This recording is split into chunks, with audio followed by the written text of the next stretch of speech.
Bon, je propose que, compris, je remette la soirée au Seigneur, ça fera peut-être venir certains. Et puis le temps que la caméra marche aussi, ça pourrait être pas mal. Seigneur, je te remercie pour cette opportunité qu'on a de pouvoir se réunir en ces lieux encore ce soir. Merci pour cette semaine de prière aussi qui débute de manière enthousiasmante, Seigneur. Je prie pour que ce soir on puisse élargir un peu l'horizon de nos cœurs, Seigneur. Ouais. Je prie pour que tu puisses mettre de la passion dans nos cœurs, comme ça a été dit dimanche, que tu puisses mettre de la joie, que tu puisses mettre de l'enthousiasme, Seigneur.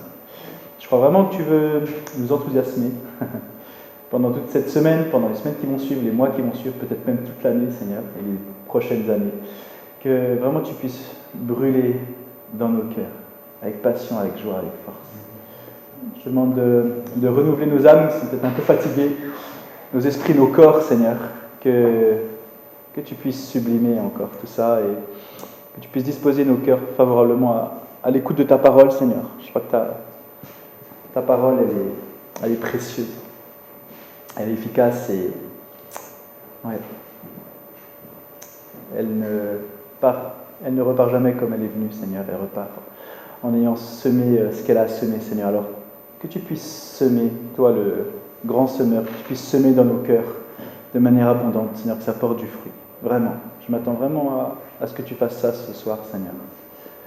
Ouais, sème les graines que tu dois semer dans nos cœurs ce soir encore. Dans le nom de Jésus, amen. Ok, alors, cette fin d'année elle était un peu spéciale pour moi et Bérénice, parce que cet été, on a fêté nos 10 ans de mariage. On est allé à Rome pour fêter ça. Et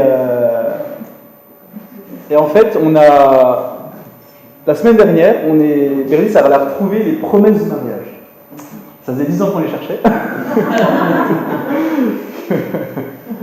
On les a retrouvés enfin, là, la semaine dernière, c'est drôle, quoi. Ça coïncidait avec les 10 ans. C'est très drôle comme moment, très enthousiasmant, très surprenant. Et j'ai relu ces promesses encore, je les ai relues aujourd'hui. J'ai eu l'occasion de les relire aujourd'hui et c'est vrai que ça m'a replongé un peu dans les débuts de notre relation, quand c'était tout feu, tout flamme. Je prenais un train dans l'après-midi comme ça pour aller à Paris, ça me coûtait un bras. Je ne vais pas dire. Voilà, c'est pas enregistré, j'en profite. Ah si, c'est enregistré la masse, on coupera. Et puis ça m'a vraiment plongé dans cette époque où on passait des heures au téléphone. On attendait que ça de la journée, c'est passer du temps ensemble, prendre du temps ensemble, et puis apprendre à se connaître, à se découvrir, c'était vraiment comme ça. Et 10 ans après, cette passion est toujours là. Elle est toujours là. Alors je sais pas si pour ceux qui savent, Bérénice a travaillé avec moi. Je suis directeur d'une école sur Belfort, et puis j'ai négocié à ce qu'elle puisse travailler avec moi. Et c'est vrai que le midi, alors elle travaille avec moi le mardi, et puis les autres jours de la semaine, elle travaille avec les enfants du voyage, et des fois elle passe le midi à l'école en fait. Et moi, tous les matins, à la sortie de la classe, quand j'ouvre le portail, que je vais sortir les élèves, la première chose que je fais, c'est que je scrute l'horizon, parce que je sais qu'elle se gare sur un parking en hauteur avec une trentaine de marches à descendre, et je regarde, mon premier regard, c'est sur cet horizon, en haut de l'escalier, j'attends qu'elle descende les marches, quoi. C'est vraiment, je dis pas ça parce que mais c'est vraiment ça, c'est vraiment le premier truc que je regarde. Et quand elle n'est pas là, ben franchement, l'après-midi, elle n'est pas pareille. Mais quand elle vient, ça sublime, ça enthousiasme mon après-midi. Pourquoi je vous dis tout ça? Parce que c'est une image que j'utilise pour dire en fait, est-ce que vous vous rappelez de l'enthousiasme dans lequel vous étiez quand vous vous êtes converti, quand vous avez rencontré Dieu, quand vous avez ouvert ce livre, que vous avez porté ce soir d'ailleurs, la Bible, que vous vous rappelez de ces instants où vous n'arriviez pas à vous arrêter de lire, ou vous arrêtez sur chaque mot, vous le preniez avec passion, avec dévotion. Est-ce que vous avez à vous rappeler de ce moment-là, quoi? Je pense que c'est encore des choses qui sont fraîches, c'est encore des choses qui sont à votre esprit. Et on était comme ça captivés, fascinés que Dieu nous parle dans ce livre. Parce qu'il y avait quelque chose de passionnant, d'enthousiasmant, il y a quelque chose de l'ordre de la joie qui était là, quoi, au tout début de notre conversion. Et l'apôtre Paul, lui, il laisse transparaître aussi la même passion quand il parle de la parole de Dieu, quand il parle de Christ. Et il écrit à l'église de Corinthe, dans sa deuxième lettre, et il leur dit, dans les 3 premiers versets, 2 Corinthiens chapitre 11, versets 1 à 3, « Ah, j'aimerais que vous supportiez aussi de ma part un peu de folie. Oui, supportez-moi, car j'ai pour vous un amour qui ne tolère aucun rival et qui vient de Dieu lui-même. Je vous ai en effet fiancé à un seul époux pour vous présenter au Christ comme une jeune fille pure. Or, j'ai bien peur que vous laissiez votre esprit se corrompre et se détourner de votre attachement sincère et pur au Christ, comme Ève s'est laissée séduire par le mensonge tortueux du serpent. » Alors, j'ai dit, il y a certains d'entre vous qui ont apporté une Bible ce soir. C'est très bien. Alors, pourquoi est-ce que vous l'avez apportée? Parce qu'on vient de Bible. Très bonne réponse.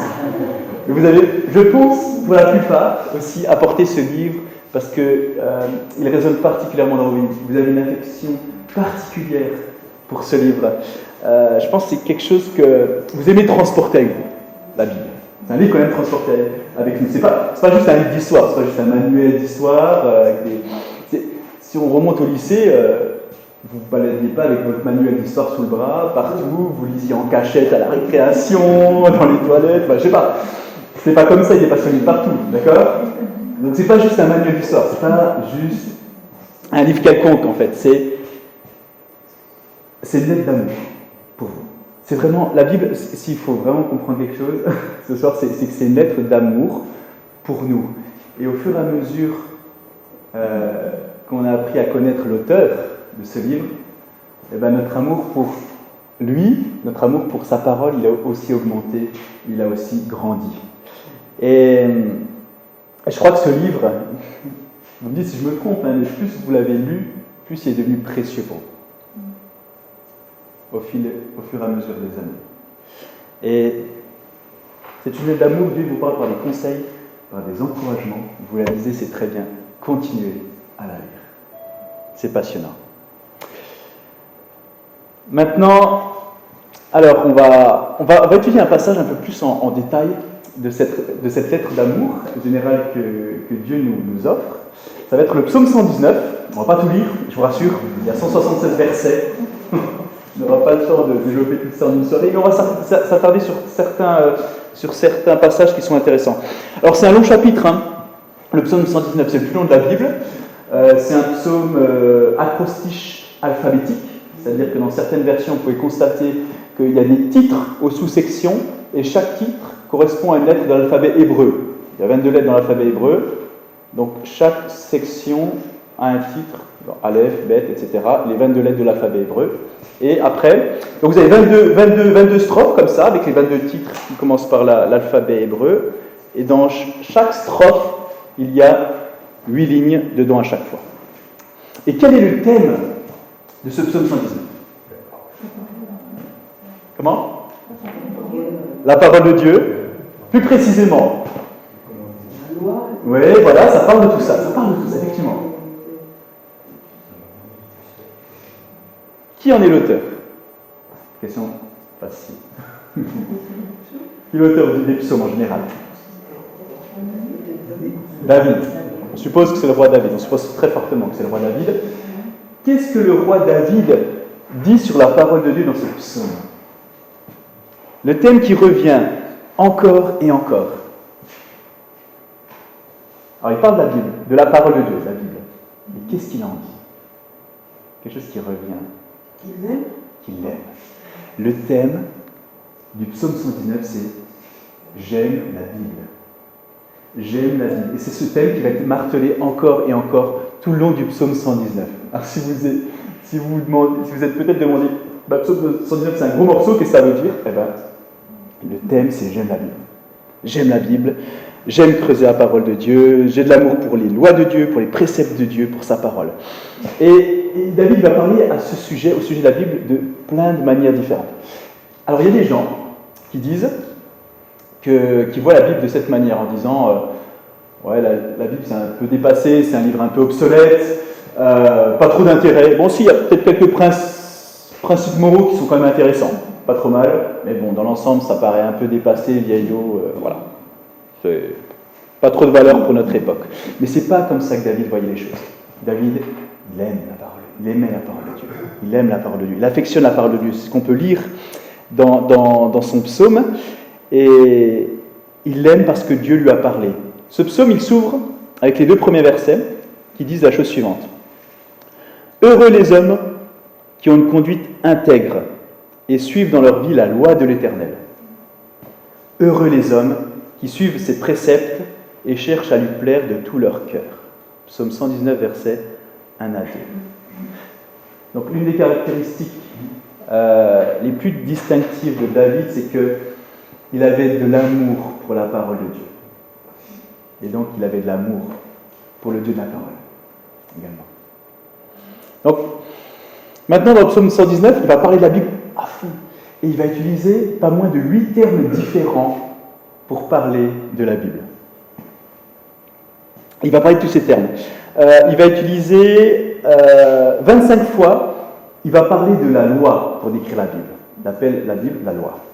Et c'est le mot hébreu Torah. Donc, le mot hébreu Torah, généralement, c'est toute la révélation de l'ensemble de la parole de Dieu, mais spécifiquement, c'est les 5 premiers livres de Moïse, Genèse, Exode, Lévitique, Nombre, Deutéronome. Il utilise également un autre mot, en plus de loi, le mot parole, ta parole. C'est le mot hébreu dabar, le dabar de Dieu.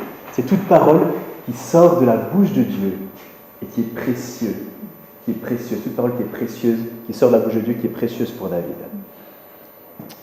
Donc, loi, parole. 3e mot, c'est le mot sentence. C'est le mot mishat. En gros, c'est traduit par affaire juridique. Affaire juridique, pourquoi ? Parce que la loi de Dieu, elle a été donnée aussi pour gouverner. Elle a été donnée pour gouverner, pour donner des lois. Il faut savoir que le peuple d'Israël, ce n'est pas une nation démocratique, ce n'est pas une république. Il y avait un roi qui était présent. C'est une nation théocratique. Et Dieu a donné sa loi pour gouverner. Il utilise également le terme précepte. C'est le terme hébreu Eda. Ça signifie un témoin ou un témoignage, parce que Dieu a fait alliance avec David.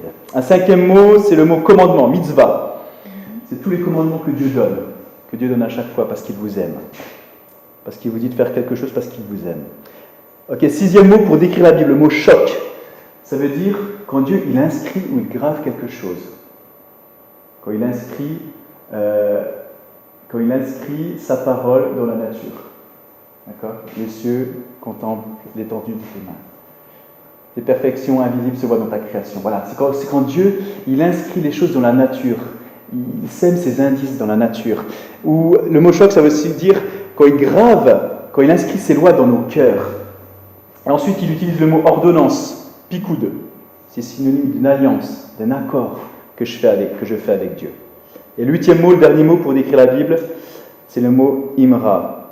C'est traduit par tout ce que Dieu dit, tout ce que Dieu commande, tout ce que Dieu promet. Et il va utiliser ces 8 termes, ces 8 désignations différentes de la Bible dans tout le psaume 119.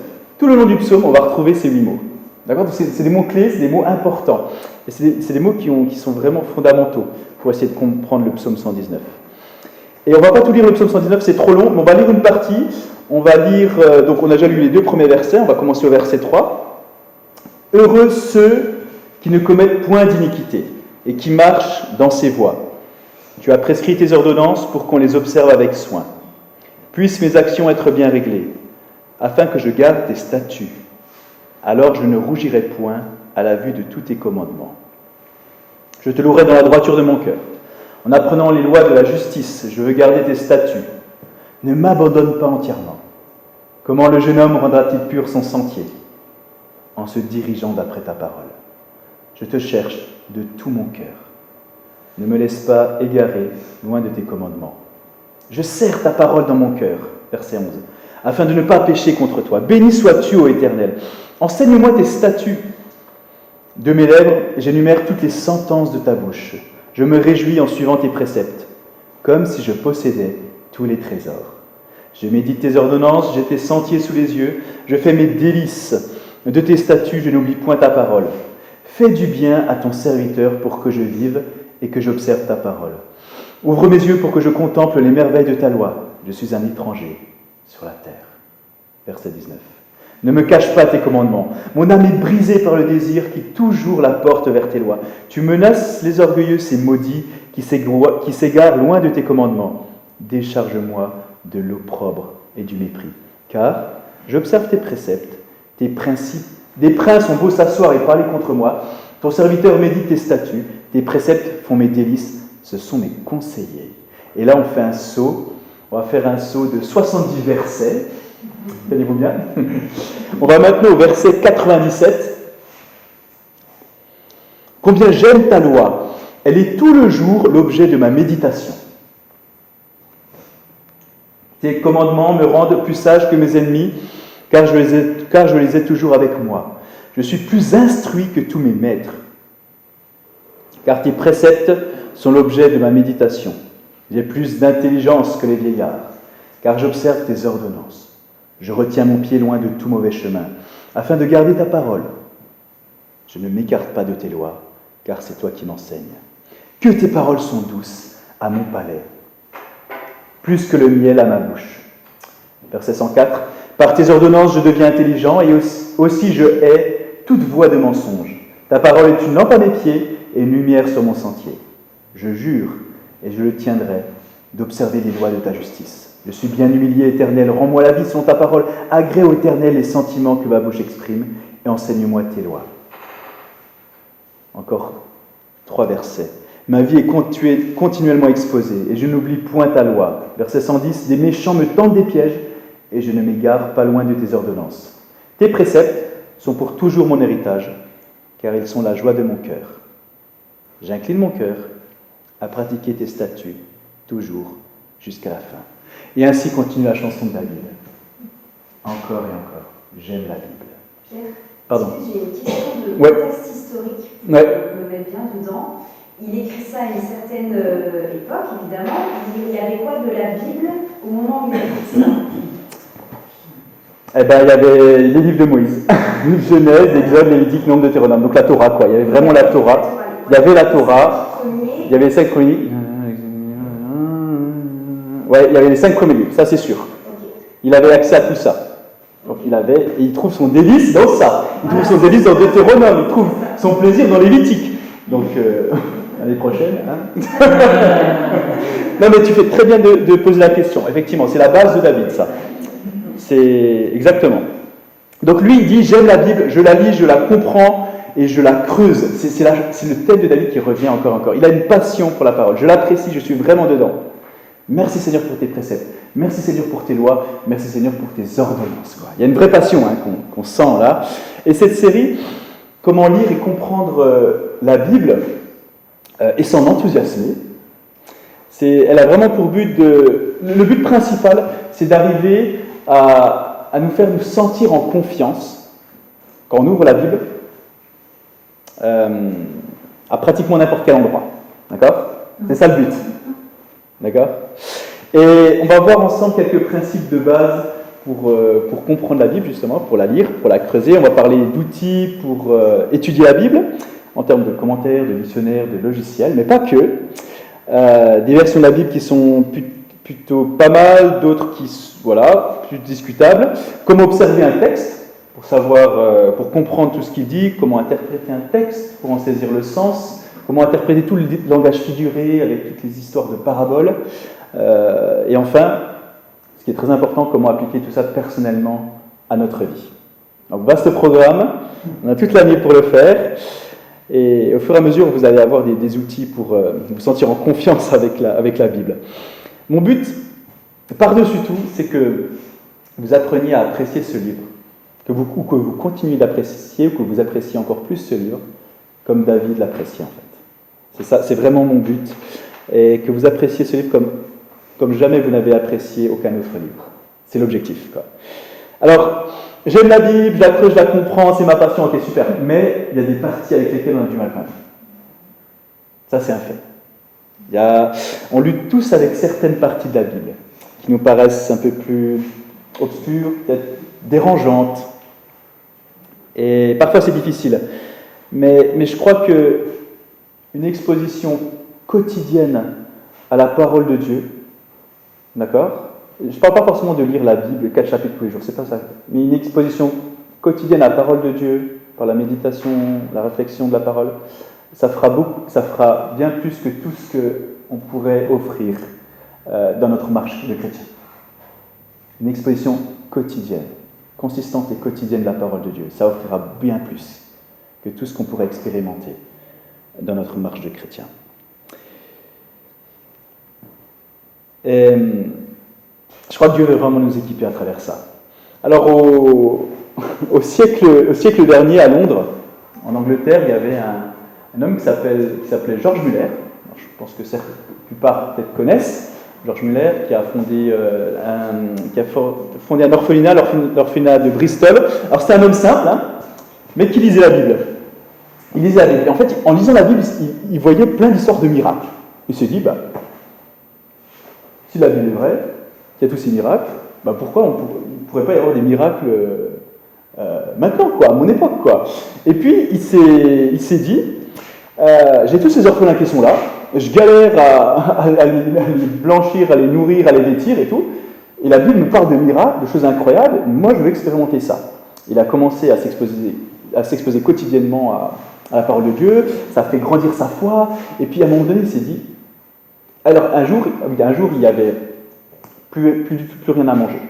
Il y a plein d'histoires comme ça. Si vous avez l'occasion de vous procurer l'autobiographie, qui doit être là, je ne suis pas là plus pour certitude, je l'ai déjà acheté avant, mais si vous avez l'occasion de relire l'autobiographie de George Muller, j'ai relu l'année dernière, c'est très impactant, c'est très enrichissant, c'est très... Ouais, ça nourrit, Et donc n'hésitez pas à vous procurer ce petit livre, qui raconte sa vie et toutes ses histoires. Et il y avait des histoires comme ça, ils se retrouvaient à table, des fois, avec tout l'orphelinat qui était là, à tabler, il n'y avait rien à manger. Puis George Muller, il disait, on va quand même mettre la table. On met la table, on met des assiettes, on met des couverts dans les serviettes, machin, on prépare toute la table, comme s'il y allait avoir à manger dans la minute, alors que les placards étaient vides, que personne n'avait fait à manger. Et George Muller, il commençait à prier en disant, Seigneur, merci pour ce repas que tu nous offres. Et à chaque fois, il y avait soit... alors je me rappelle de 2 histoires. Il y a à un moment donné, il y a un boulanger qui vient en disant la reine, elle n'a pas pris le pain, je vous donne le pain de la reine, voilà, pour tout l'orphelinat. Un autre coup, il y a un camion de lait qui a cassé, le moteur a cassé, du coup le lait a été perdu. Et hop, il a donné, ça s'est passé juste devant l'orphelinat. Il y a plein d'histoires, plein d'histoires comme ça. Soit il commençait la prière, ou juste avant, quelqu'un toquait à la porte et subvenait aux besoins des orphelins. Vraiment, si vous avez l'occasion de lire ce livre, lisez-le. George Muller, autobiographie.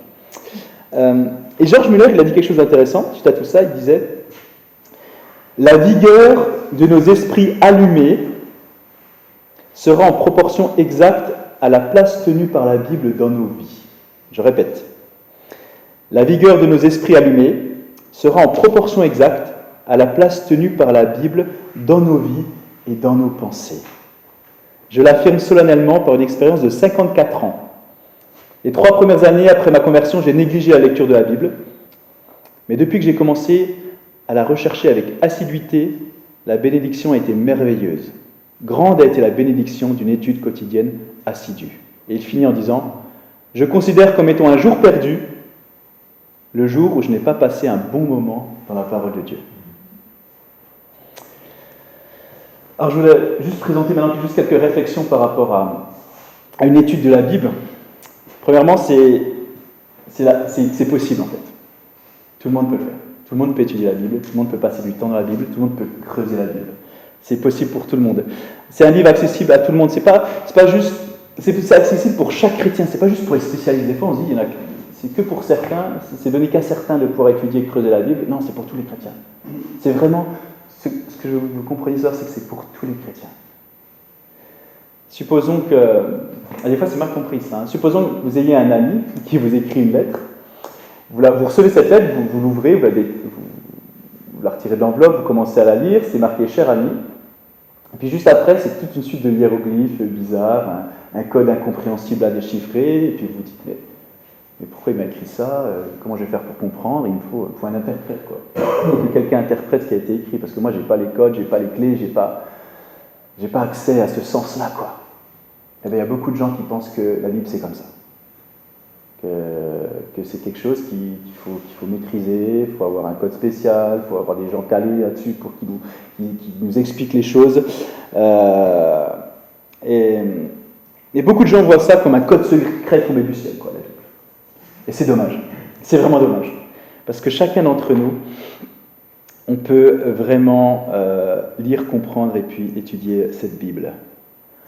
Et des fois on a dit, et l'Église est coupable des fois d'avoir dit ça, que pour comprendre la Bible, pour vraiment comprendre la Bible, il fallait faire une étude biblique à l'autre bout de la planète. Ou alors, je parle l'Église avec un grand E, je ne parle pas forcément de la prairie. Ou alors, il fallait faire des études de grec, de latin, d'hébreu, enfin, voilà, il fallait s'entourer de gens spécialistes. Et ça, c'est de la foutaise, hein. C'est vraiment de la foutaise. La Bible, elle a été écrite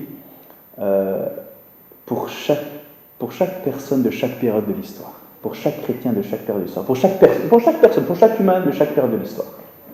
La Bible a été écrite pour chacun. Et dans le psaume 119, au verset 27, David dit « Fais-moi comprendre la voie de tes ordonnances, et je méditerai sur tes merveilles. » Au verset 100, il dit « J'ai plus d'intelligence que les vieillards, car j'observe tes ordonnances, je les comprends. » Le mot « comprendre » en hébreu, ça signifie séparer ou différencier. C'est-à-dire quand je comprends la Bible, j'arrive à faire la différence entre ce qui est dit dans la parole de Dieu et ce qui est dit ailleurs, entre ceci, entre cela. Et je comprends vraiment le monde qui m'entoure en lisant la parole de Dieu. Alors, la prochaine fois, je donnerai quelques outils de base pour que tout le monde puisse vraiment se sentir à l'aise avec n'importe quelle partie de la Bible. Hein.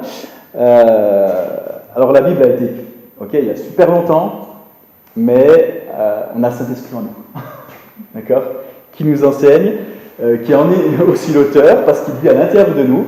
Et la Bible, elle n'est pas pour certains groupes d'érudits, en fait. Elle n'est pas réservée à certaines personnes, c'est pour les chrétiens, c'est pour les chrétiens nés nouveaux jusqu'aux chrétiens pleinement matures en Christ, pleinement matures entre guillemets. Hein. Et il y a un passage que j'aime beaucoup, c'est dans Deutéronome chapitre 29, verset 29, c'est écrit « Il est dit que les choses qui sont cachées appartenaient au Seigneur notre Dieu, mais toutes ces choses qui sont révélées nous appartiennent à nous qui sommes ses enfants. » Il y a certaines choses que Dieu garde pour lui, d'accord ? Mais les choses qu'il révèle, elles sont pour nous tous. Et la Bible, elle nous est révélée pour nous tous, pour que nous puissions grandir à travers cette parole de Dieu. Alors vous avez peut-être entendu parler de l'histoire de Sir Walter Scott. C'était un homme d'État britannique. Quand il était mourant, en fait, il était sur son lit. À son chevet, il y avait tout le gratin qui était là. Hein. Il y avait aussi toute sa famille, des hommes politiques. Il y avait aussi son secrétaire qui était là. Et puis il était en train d'agoniser. Et puis il regarde son secrétaire et puis il pointe sa bibliothèque. Il a une énorme bibliothèque avec des milliers d'ouvrages. Et il dit à son secrétaire « Amenez-moi le livre ». Le secrétaire il regarde Sir Walter Scott d'un air un peu interrogatif et il dit « Mais quel livre ? Alors sur votre respect, Sir, quel livre ?» Et Sir Walter Scott qui répond « Apportez-moi le livre. » Le livre. Et là, le secrétaire a compris qu'il s'agissait de la Bible, en fait. La Bible. Le seul livre nécessaire pour un homme mourant. C'est ce que disait Sir Walter Scott. Le seul livre nécessaire pour un homme mourant. Et je pense qu'il a raison. Hein. Il a raison, la Bible, c'est le seul livre pour un mourant, mais c'est aussi le seul livre pour un vivant, en raison des promesses qui sont à l'intérieur. C'est un livre pour l'homme vivant, pour la femme vivante, pour l'enfant vivant. Que vous soyez un jeune enfant ou que vous ayez dépassé l'âge de la retraite, ce livre est vraiment pour vous, quoi. Donc, tout le monde peut le faire, étudier la Bible. Ensuite, deuxièmement, le langage dans la Bible, le langage, il est simple, d'accord ? C'est les gens qui ont écrit de la Bible, d'ailleurs, étaient des gens simples. Hein. Pierre, c'est un pêcheur. Amos, c'était un berger de Tekoa. Néhémie, c'était un échanson à la cour du roi perse. C'est écrit par des gens simples, quoi. Et ils ont écrit sur des sujets simples, quoi. La moisson, semer, l'agriculture, les sources d'eau, des choses simples que toute personne ordinaire connaissait, en fait. David lui-même, il a écrit le psaume 119 et d'autres psaumes. Hein, c'est un simple berger. Ok, il est devenu musicien, ok, il est devenu guerrier, roi d'Israël, mais c'était un simple berger. Au verset 3 du psaume 119, il parle de suivre Dieu comme marchant dans ses voies. Alors marcher dans les voies de Dieu, là, c'est pas juste marcher sur le chemin, hein, c'est marcher dans les traces, comme un chemin sur le sable avec des traces dans le sol, et là, on marche dans les empreintes de pas. C'est l'idée au verset 3. Au verset 9, il parle de vivre une vie moralement pure en ayant sa voix purifiée. D'accord ? Donc des choses simples. Au verset 25, il parle de la dépression, comme de son âme accrochée à la poussière. Très pittoresque, mais tellement vrai. Verset 61, il dit qu'il est harcelé par ses ennemis comme les troupes d'un méchant qui l'aurait pillé. Le verset 70 décrit celui qui est insensible et indifférent à la vérité. Et on comprenait ces expressions simples. Et ses contemporains comprenaient, et on comprend tous ces expressions quand il dit « noyé par le chagrin ». On comprend tous ce que ça veut dire « noyé par le chagrin ». On comprend tous ce que ça veut dire « brûlé par la vie ». Au verset 83, « Je suis semblable à une outre enfumée devenant de plus en plus sec ». Même si au verset 103, il parle du délice d'étudier la Bible. On a déjà lu ces paroles, elles sont douces à mon palais. Tes paroles sont douces à mon palais. Ta parole est meilleure que le miel. Des choses simples, des images simples, des analogies que tout le monde comprend. Alors quand on parle du Nouveau Testament, c'est écrit en grec. Hein. Alors on parle de grec, on se dit « ouais, c'est un peu compliqué le grec ». C'est pour les profs, là, on est spécialistes. Alors, la langue du Nouveau Testament, c'est le grec koiné. D'accord ? Et le grec koiné, ça a donné notre mot, le mot commun en français, notre mot commun. Et on obtient aussi le mot koinonia qui signifie fraternité. Et le mot koiné, c'est le mot commun. Et c'est vraiment la langue grecque, le grec koiné, c'est vraiment le langage du marché, c'est le langage populaire, c'est le langage de la rue, c'est le langage des colporteurs, des ouvriers, etc. C'est du grec commun simple, quoi. C'est pas du grec ancien, c'est pas du grec byzantin, c'est pas du... Voilà, c'est du grec commun simple. C'est le grec de l'époque d'Alexandre le Grand, jusqu'à 500 ans après lui. Maintenant, ça ne veut pas dire que la Bible, c'est toujours un jeu d'enfant à comprendre. D'accord ? Ça ne veut pas dire parce que comme c'est écrit dans un langage simple, par des gens simples, avec des images simples, ça ne veut pas dire que tout est facilement compréhensible, loin de là. Hein. Je pense que... Voilà, chaque partie n'est pas simple. Il y a des parties difficiles, et moi, il y a beaucoup de fois où des fois, je ne comprends pas. Hein. Je ne comprends pas ce qui est marqué. Et j'ai besoin de faire des études de mots, j'ai besoin d'aller voir des dictionnaires, j'ai besoin de lire des livres, beaucoup prier. Et des fois, et même après tout ça, je sors de là en me disant « je n'ai toujours pas compris ». C'est tout, hein. Et puis des gens viennent me dire en me disant « ouais Pierre, j'ai pas trop compris ce passage ». Et moi je leur dis « ah bah j'ai pas compris non plus ». Ils disent « c'est pas la réponse que j'espérais ». Je dis « bah je sais, désolé. J'en aurai peut-être une autre plus tard, mais pour l'instant non ». La Bible, elle dit que nous savons en partie. Nous savons en partie, nous savons les choses de manière partielle. Mais quand la plénitude de Christ sera là, quand Christ reviendra, nous aurons la plénitude de la connaissance. Mais jusque-là, voilà, des fois, on devra faire preuve on devra s'attendre à des réponses un peu basiques. Et moi, j'ai créé un petit fichier dans mon esprit qui s'appelle, un fichier bien pratique, ça s'appelle « En attente d'informations supplémentaires ». Alors, je ne sais pas si vous avez ce petit fichier dans vos esprits. Je vous encourage à le créer, hein, c'est bien pratique, c'est un bon fichier à avoir, à conserver. Et il y a beaucoup de fichiers ouverts à l'intérieur, de sous-dossiers encore. Hein.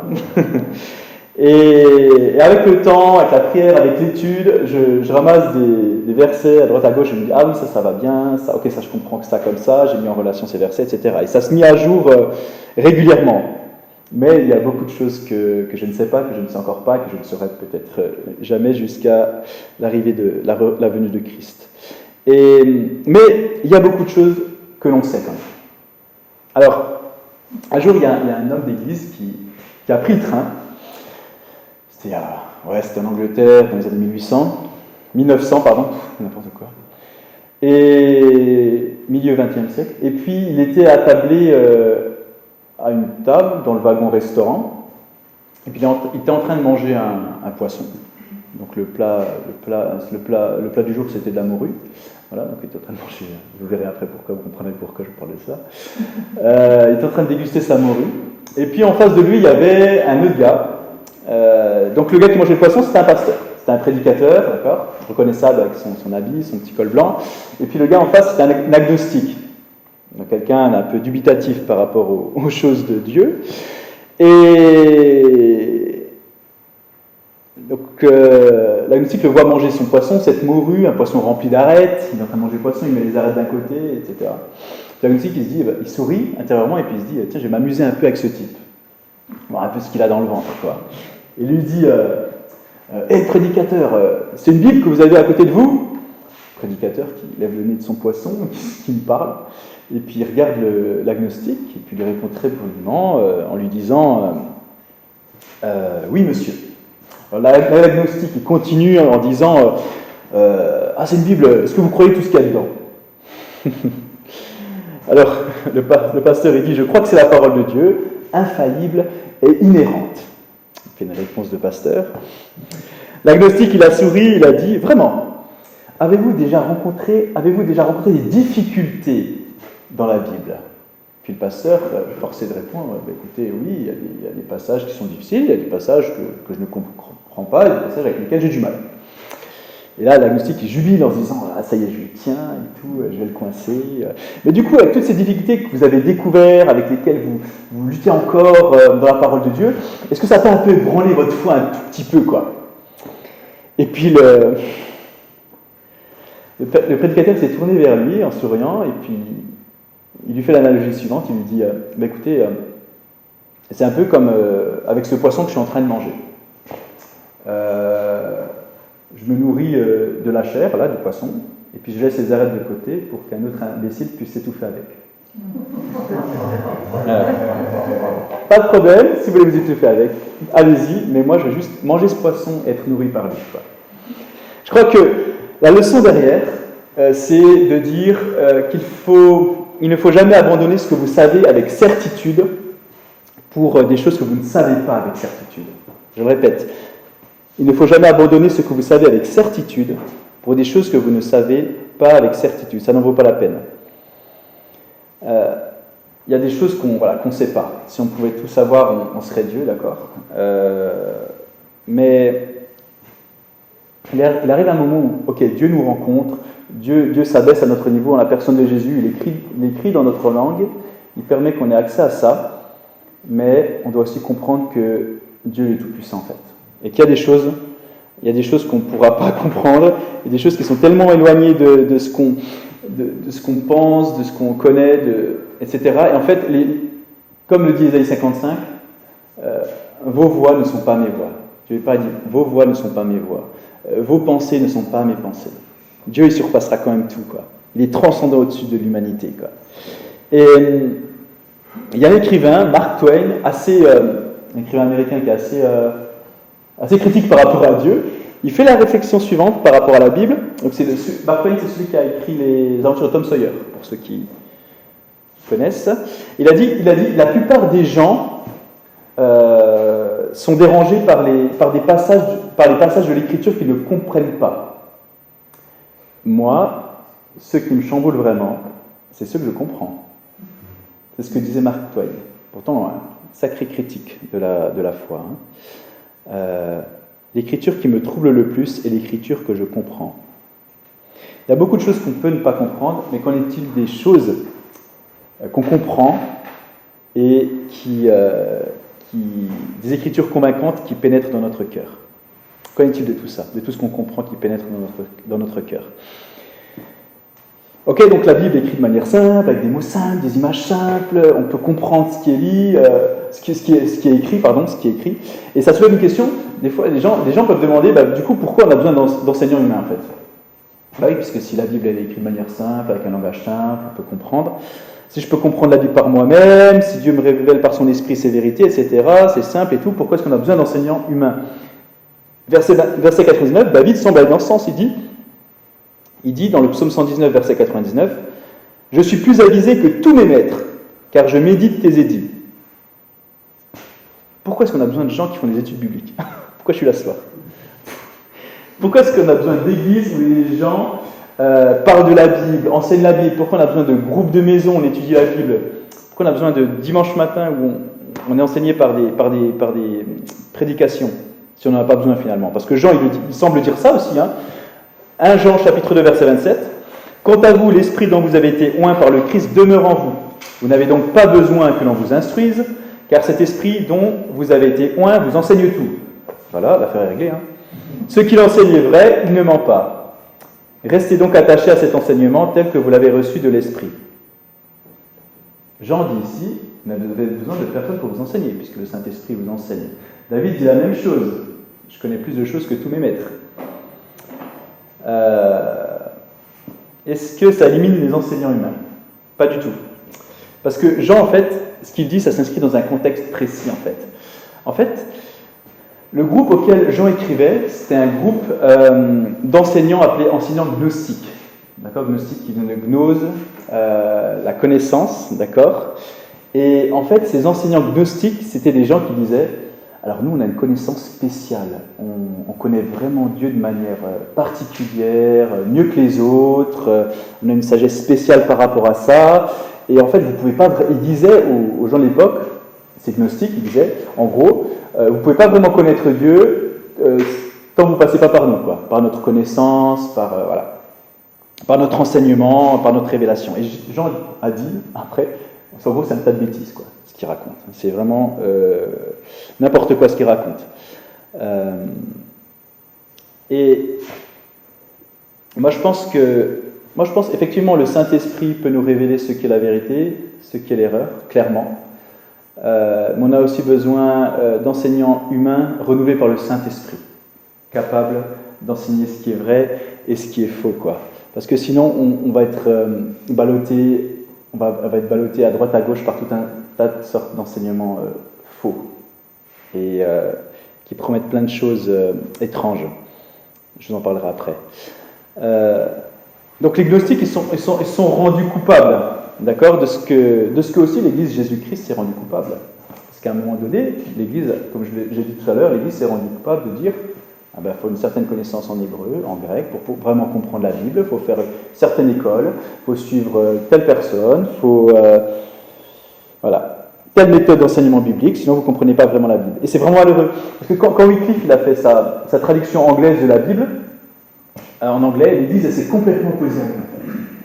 Et l'Église, elle disait l'establishment, en gros. D'accord? Le gratin religieux disait en gros, de l'Église d'Angleterre, disait en gros, on ne veut pas d'une Bible traduite en anglais. D'accord? Parce que ça ne va pas, parce que si les gens commencent à découvrir la Bible par eux-mêmes, on ne sait pas ce que ça pourrait donner, machin. Voilà, plein d'excuses plus bidons les unes que les autres. Et quand Wycliffe a présenté sa Bible en anglais, finalement, devant tous ces hommes d'église qui se pensaient supérieurs, pour que le profane anglais puisse comprendre, d'accord, il a dit, voilà ce qu'a répondu l'Église anglicane. Alors, par ces traductions, les Écritures sont devenues vulgaires. Je vous dis texto comme c'était écrit. Et elles sont maintenant plus disponibles pour abrutir. Même les femmes qui savent lire, alors qu'elles devraient apprendre des érudits qui ont une autre intelligence. La perle de l'Évangile est dispersée et foulée aux pieds par des porcs. Voilà. Donc ça, c'est la réponse de l'Église en Angleterre quand Wycliffe il a voulu faire sa traduction anglaise. Donc, voilà. Pas terrible, quoi. Ce sont des responsables religieux qui ont écrit ces quelques lignes. Wycliffe, il a répondu ceci. L'homme anglais apprend mieux les paroles de Christ en anglais. Moïse a entendu la loi de Dieu dans sa propre langue, et de la même façon les apôtres du Christ. Et il a ainsi donné une traduction anglaise de la Bible. Et Dieu donne des enseignants. C'est biblique, quoi. C'est ce que Paul dit dans Éphésiens chapitre 4, verset 11. C'est lui qui fait don de certains comme apôtres, d'autres comme prophètes, d'autres comme évangélistes, d'autres comme pasteurs, d'autres comme enseignants. Et il a fait donc ces hommes pour accomplir le service de Christ, quoi, pour faire grandir le corps de Christ. Et pour qu'on soit mieux équipé pour faire le service de Dieu. Et moi, j'ai plusieurs armoires avec plein de livres chez moi, et j'ai besoin de ces livres. Parce que je ne suis pas assez arrogant pour dire que moi j'ai mieux compris que les autres. J'ai besoin de savoir ce que les autres ont écrit, de ce qu'ils ont compris la parole de Dieu, de savoir qu'est-ce que d'autres ont labouré aussi avant moi. C'est très important. Et je crois que c'est important. Et ça me permet de comparer à ce que Dieu veut me dire. Et c'est important, quoi. Je veux lire, je veux étudier pour découvrir ce que Dieu a donné aux autres. Et de temps en temps, des fois on dira, moi c'est des choses que j'entends. J'entends des fois, on dit, oh Dieu il est plus intéressé par ton cœur que parce que... T'as pas besoin de penser, quoi. Dieu est plus intéressé par ton cœur que par ton cerveau, quoi. D'accord ? Je schématise, je caricature, mais j'entends des fois ce genre de choses quand je vais dans certains endroits. Dieu ne s'intéresse pas à ton cerveau, mais à ton cœur. Il y avait un pasteur qui visitait une petite église de campagne, et puis, il y a très longtemps aussi, et puis il délivre un message bien construit, bien fait, bien en 3 points, bien élaboré, voilà, beaucoup de choses à retenir, beaucoup de profondeur, beaucoup de passion. Et juste après, quelqu'un de l'église s'est approché, en disant la chose suivante. Il s'approche du prédicateur, un frère de l'église, hein, et il va vers le prédicateur et lui dit vous savez, Dieu peut très bien se débrouiller sans tout votre savoir. Voilà. C'est une façon très, très sympathique d'accueillir le pasteur. Et le pasteur répond très humblement, vous avez tout à fait raison, cher ami. Je dirais aussi qu'il peut également se débrouiller très bien sans votre ignorance.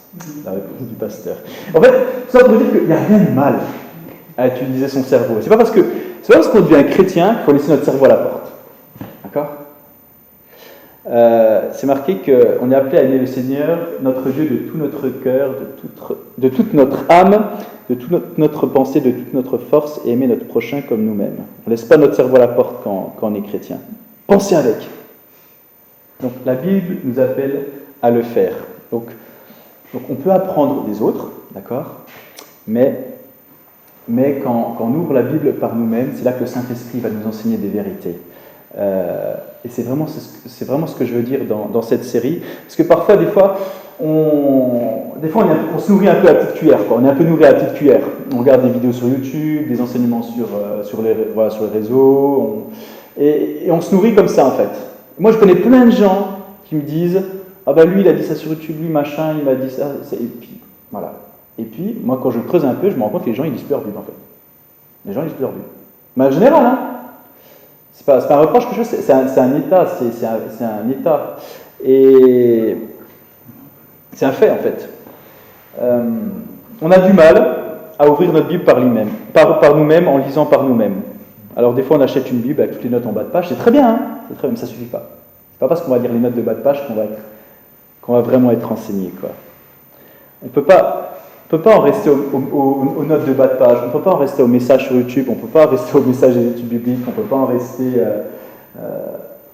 suspendu aux lèvres de tel professeur de telle faculté ou tel prédicateur sur Internet.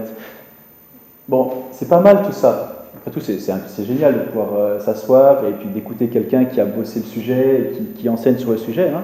C'est assez agréable, il fait l'enseignement et nous on s'assoit, on écoute, c'est super. Mais les vraies récompenses, elles viennent quand on ouvre ce livre. Quand on ouvre ce livre, c'est là que viennent les vraies récompenses. C'est là qu'il y a un enseignement qui est vraiment enthousiasmant et passionnant. Et je pense que ça vous l'a déjà fait. Quand vous lisez votre Bible, vous tombez sur un passage, vous l'avez peut-être lu déjà des dizaines de fois en fait. Puis je sais pas, c'est peut-être la 100e fois, et puis la 101e fois vous l'ouvrez, et là, paf, ça s'éclaire. Ça devient limpide. Ça devient concret, on comprend ce que ça veut dire. Tout d'un coup, il y a la lumière qui s'allume. Est-ce que ça vous est déjà arrivé, ça ? Et ça, je trouve ça, c'est incroyable. Moi, je trouve ça tellement incroyable, quoi. Et donc, il y a vraiment un équilibre à avoir entre écouter ceux qui nous enseignent et puis chercher Dieu dans la parole par nous-mêmes. Il y a vraiment un équilibre à avoir. On est ouvert à ce que les autres enseignent, mais on cherche par nous-mêmes. Il y a un groupe de personnes dans le Nouveau Testament qui avait cet équilibre, qui se rapproche un peu de cet équilibre parfait dont on parle, entre écouter des autres et puis chercher par nous-mêmes dans la parole. C'est les gens de Bérée. Donc ces gens, ils se trouvent dans le livre des Actes, chapitre 17, verset 11. Paul, il se rendait d'église en église, et il arrive à Bérée, à la ville de Bérée, et il dit, en gros, que ceux de Bérée étaient mieux disposés que ceux de Thessalonique, en ce qu'ils ont reçu la parole de Dieu, avec toute la disponibilité d'esprit, mais ils ont aussi fouillé les Écritures, quotidiennement, pour voir si ces choses étaient justes. J'aime ça, parce qu'ils ne sont pas promenés en disant « écoutez ce que ce gars il a dit sur YouTube, c'est génial ». Non. Et pourtant, ce n'est pas n'importe qui, c'est l'apôtre Paul. Même l'apôtre Paul, ils ont écouté ce qu'il disait, et puis après, ils ont fouillé quotidiennement dans les Écritures pour voir si ce que l'apôtre Paul disait était vrai. Est-ce qu'on prend l'habitude de faire ça? Est-ce que, après le culte du dimanche matin, ou pendant le culte du dimanche matin, on regarde dans la Bible pour voir si ce que la personne dit est vrai? Ou ce que je suis en train de dire, c'est vrai? Est-ce qu'on a cet équilibre-là dans nos vies? Ou alors on se laisse nourrir à la petite cuillère? Et il y a un vrai équilibre entre recevoir et chercher. Et ça, je pense qu'on est appelé à l'avoir. Et je pense qu'on est vraiment appelé à... Alors moi, je ne vais même pas parler de lire la Bible tous les jours, je ne parle même pas de ça. Je ne parle même pas de faire un plan de lecture, de lire 4 chapitres par jour, de se mettre des quotas comme ça. Je parle de méditer la parole de Dieu. Méditer la parole de Dieu. Méditer, le mot méditer, c'est si on prend en hébreu, ce qui se rapproche le plus pour définir le mot méditer, c'est le grognement d'un animal, comme le ruminement d'une vache en fait. C'est ça que ça veut dire méditer en fait. D'accord? C'est le ruminement d'un animal, quoi. Je m'en imprègne, et puis j'y réfléchis, j'y pense pendant la journée, et puis je demande à Dieu ce que ça veut dire, etc. Et je le rumine dans mon esprit, dans mes pensées, dans mon cœur, je ressasse. Je repasse ces vérités sur mon cœur encore et encore. C'est ça méditer en fait, c'est ruminer en fait. Est-ce que je rumine la parole de Dieu? Parce que c'est pas tout dire 4 chapitres par jour, est-ce que je la rumine? Est-ce que ça a un impact dans ma vie? Et je crois que c'est important de méditer quotidiennement la parole de Dieu parce que sinon on ne va pas être ancré dedans. On va être ballotté par des vents du nord, du sud, de l'est, de l'ouest. Et pourquoi on insiste sur la méditation de la Bible partout, que ce soit dans l'église, que ce soit dans les groupes de maison, etc. Parce qu'il y a des gens qui vont venir. Les gens, ils vont venir avec un magazine à la main, avec une vidéo vue sur YouTube de telle ou telle personne, avec une brochure en disant « Voici ce que la Bible dit ». Voici ce que la Bible dit par rapport au Covid. Voici ce que la Bible dit par rapport à la fin du monde. Voici ce que dit la Bible par rapport à la marque de la bête. Voici ce que la Bible dit par rapport à la puce RFID. Voici ce que la Bible dit, etc., etc., etc., etc. Et si on n'est pas baigné dans une méditation quotidienne de la parole de Dieu, ça va être compliqué de faire face. Ça va être très compliqué. C'est pour ça qu'on insiste sur ça.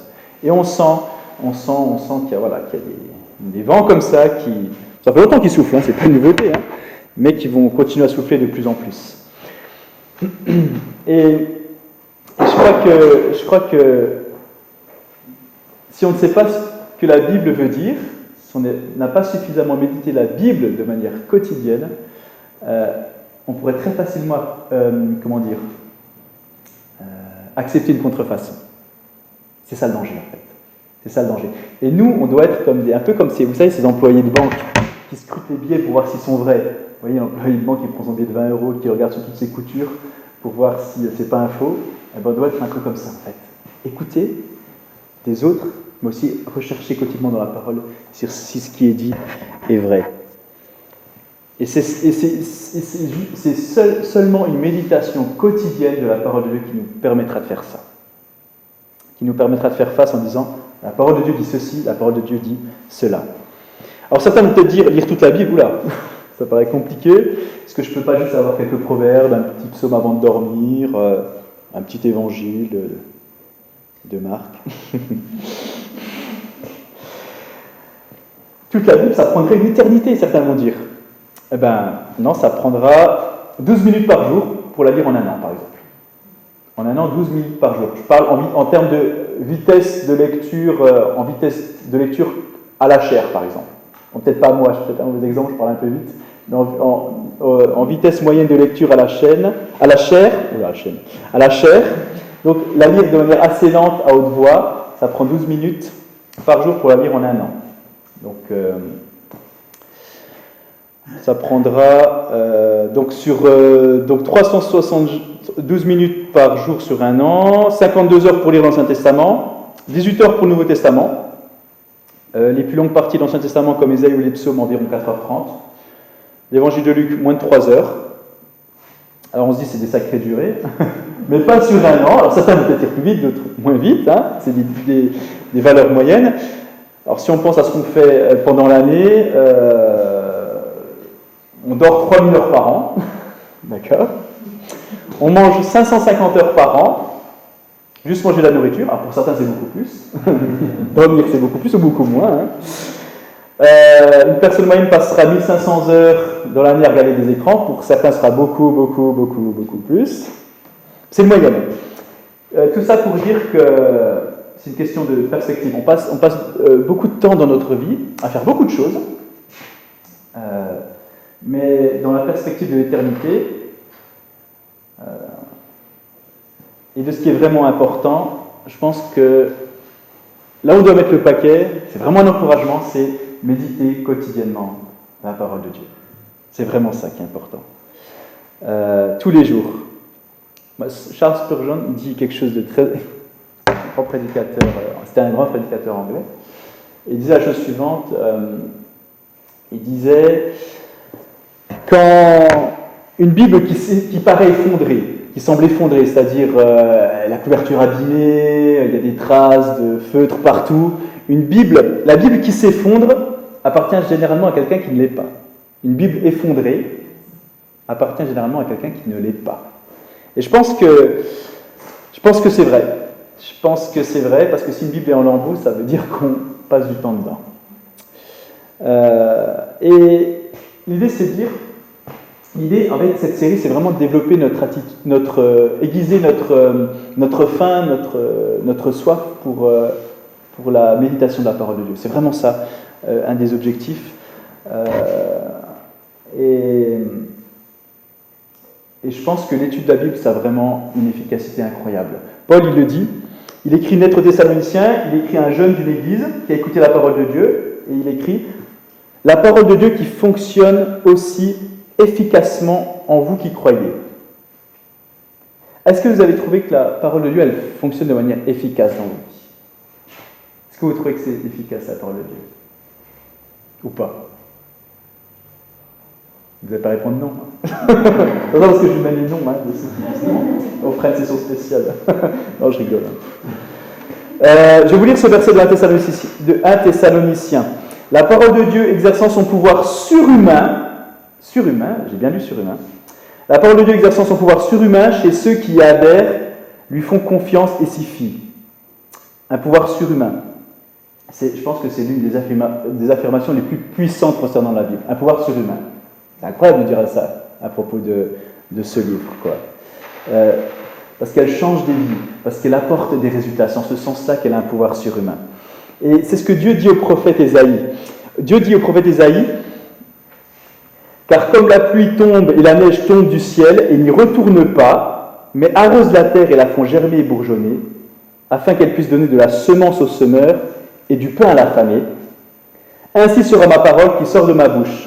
Elle ne me reviendra pas vide et accomplira ce que je veux. » La parole de Dieu ne reviendra pas vide. Donc là, on est en train de parler de la parole de Dieu, je suis en train de vous parler de la parole de Dieu, je vous dis des versets de la parole de Dieu, ça ne repartira pas vide.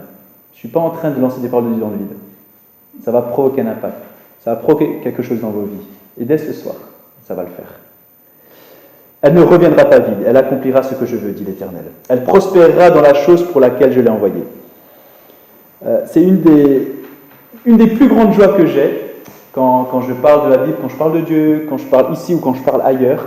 Une de mes plus grandes joies, alors pardonnez-moi l'analogie, mais une de mes plus grandes joies, c'est de savoir que mon produit est efficace. Pardonnez-moi l'analogie, d'accord? faute d'un meilleur terme. Je sais que quand je vais livrer cette marchandise, ça marchera, ça aura de l'impact. Et on n'appellera pas le service après-vente. D'accord ? C'est un produit qui garantit d'avoir des résultats incroyables. Ça change des vies. Quand les gens écoutent et quand les cœurs sont ouverts, ça peut vraiment changer des vies. Alors, il y a une fois un vendeur d'aspirateurs qui parcourait les villes et les villages. Et puis, il avait un super aspirateur, super moderne, il avait une pub incroyable, il disait, il colportait partout dans toutes les villes, dans tous les villages où il passait, il disait « Mon aspirateur, super aspirateur, 2022, aspire tout, nettoie tout, sublime tout, machin. » Puis il arrive à une petite maison de campagne avec une petite bonne femme qui était là, et il sonne à la porte et il dit « Bonjour madame, c'est le super aspirateur 2022 qui sublime tout, qui aspire tout, qui nettoie tout. » Et puis regardez, je vais vous montrer son efficacité. Alors il ne la laisse même pas parler, elle se tient d'entrer la porte, il la bouscule un peu, il regarde, je vais vous montrer, il sort un sac de cendres qui répand sur le paillasson de la dame, en plein milieu, là, comme ça. Et puis regardez ce que va faire mon super aspi 2020, machin, qui aspire tout, qui nettoie tout.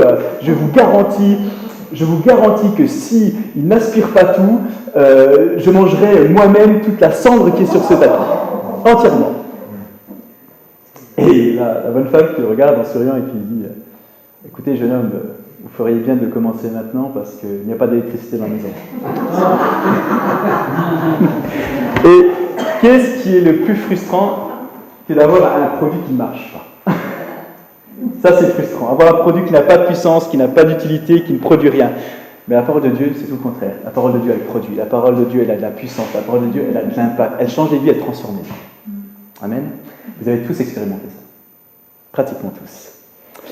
Et elle porte le salut, elle porte la puissance. Dans 2 Timothée chapitre 3, Paul a dit « Depuis ton enfance, Timothée, en effet, tu connais les Saintes Écritures.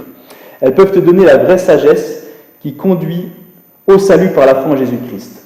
Mais elles te préparent aussi au service. » Ensuite, quelques versets plus bas, « Car toute l'Écriture est inspirée de Dieu et utile pour enseigner, réfuter, redresser et apprendre à mener une vie conforme à la volonté de Dieu. Ainsi, l'homme de Dieu se trouve parfaitement préparé et équipé pour accomplir toute œuvre bonne. » La Bible, elle vous préparera à la vie. Vraiment.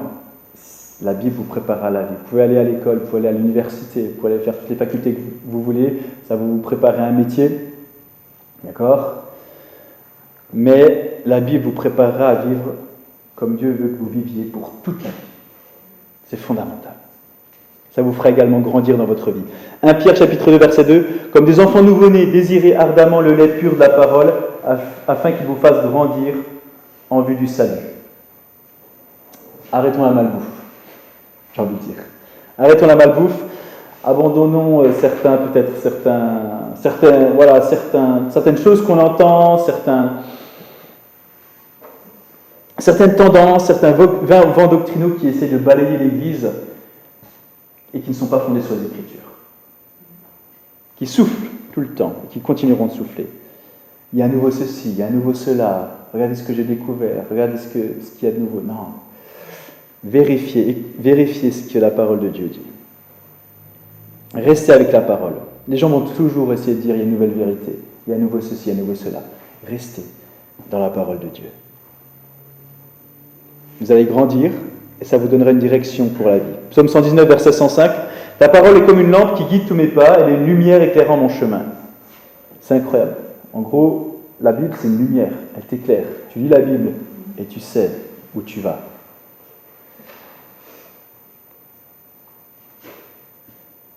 Moi, j'ai trouvé personnellement, quand j'avais des questions dans ma vie par rapport à la Bible, tout ça, des questions par rapport à certains passages,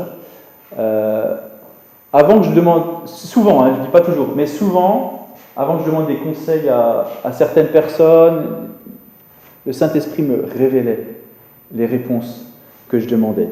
Je pense vraiment que quand David dit « Les préceptes de Dieu sont mes conseillers », c'est vrai, quoi. Moi, dans ma vie, j'ai trouvé que mon besoin en conseil diminuait par rapport au temps que je passais dans la parole de Dieu. En fait. Plus je passe du temps dans la parole de Dieu, moins j'ai l'impression de devoir demander des conseils à droite à gauche. En fait. C'est ça que je suis en train de dire. Je ne dis pas que les conseils sont mauvais, il n'y en a pas besoin. Juste que plus tu passes du temps dans la parole de Dieu, moins tu vas devoir demander des conseils à droite à gauche pour ta vie, en fait.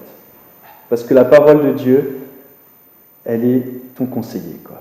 C'est ce que David l'a dit. La parole de Dieu apportera de la joie à votre vie. David a dit dans le psaume 1, « Heureux l'homme ». Heureux l'homme. Psaume 119, verset 1, « Heureux l'homme qui médite la parole de Dieu ». Heureux l'homme qui mérite la parole de Dieu. Psaume 119, verset 162. « Je fais ma joie de ta parole comme celui qui trouve un grand trésor ». Psaume 19, David a dit dans le psaume 19, « Justes sont ses exigences, elles font la joie du cœur ». Ça apportera également de la victoire dans votre vie, de méditer la parole de Dieu. Vous menez, peut-être que certains d'entre vous menez des batailles avec l'ennemi en ce moment, qui essayent d'accaparer vos pensées, qui essayent d'accaparer votre temps, qui essayent de diriger votre esprit sur d'autres choses. Vous luttez avec ça. Eh bien, si vous méditez quotidiennement la parole de Dieu, vous allez remporter de vraies victoires.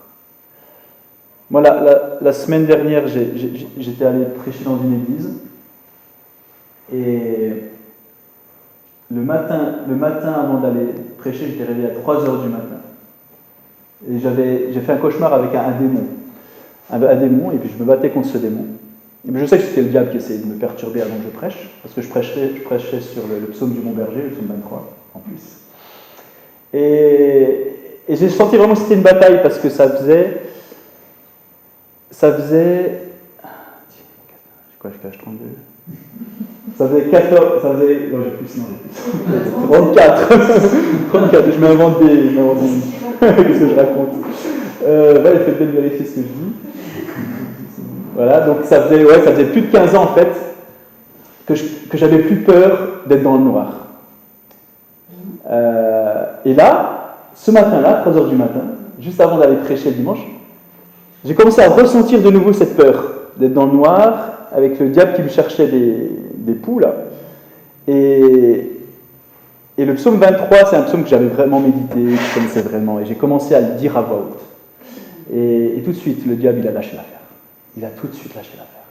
Et moi, je vous encourage, quand vous avez comme ça des batailles avec l'ennemi, dans vos pensées, vous vous sentez oppressé, n'hésitez pas à proclamer la parole de Dieu à voix haute. Pas comme une fronde magique, hein, mais quand vous la proclamez et que vous y croyez vraiment, que c'est pas juste une pensée, c'est vraiment une conviction que vous avez dans votre cœur, vous proclamez « l'Éternel est mon berger ». C'est vrai. La Bible dit « l'Éternel est mon berger ». Comme quand Jésus a été tenté avec le diable. Qu'est-ce qu'il a fait? Il n'a pas dit « je te lis, Satan ». Il n'a pas dit « je te lis, Satan, je t'empêche de parler ». Non, il a dit « il est écrit ». La parole de Dieu dit.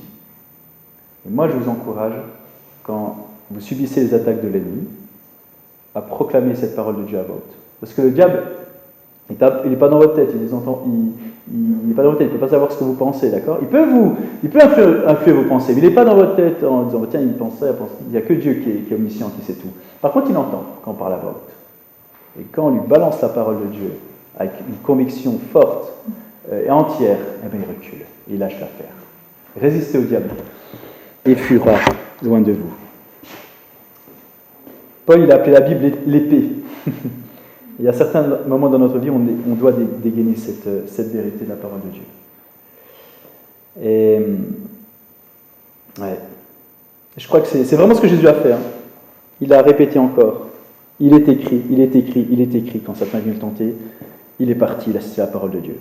Alors, quand vous voyez toutes les possibilités qu'offre la parole de Dieu, je pense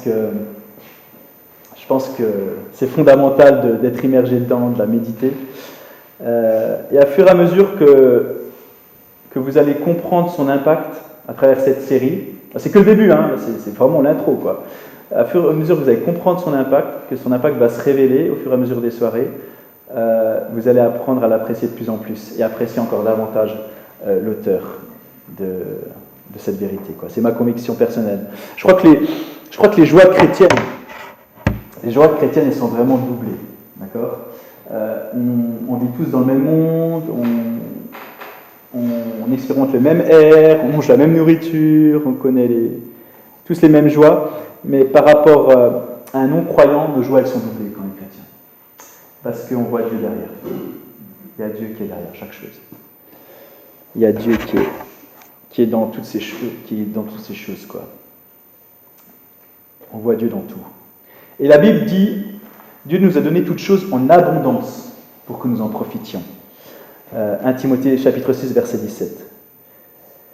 Donc finalement, à la fin, c'est pas combien de fois on lit la Bible, combien de chapitres on lit, combien de fois on parcourt la Bible, c'est combien de fois la Bible nous traverse. C'est combien de fois la Bible nous parcourt. C'est combien de fois on laisse la Bible nous transpercer,